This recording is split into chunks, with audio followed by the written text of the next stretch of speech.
dear brother, why don't you let me also eat the fruit? Shut up. You know that we have only one stomach. Whichever head eats, the fruit will go to the same stomach. So it doesn't matter as whichever head eats. Moreover, I'm the one who found this fruit, so I have the first right to eat it.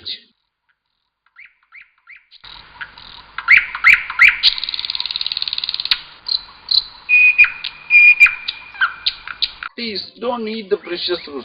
If you eat it, both of us will die because we have a common stomach to digest it. Shut up. Since I have plucked this fruit, I have every right to eat it.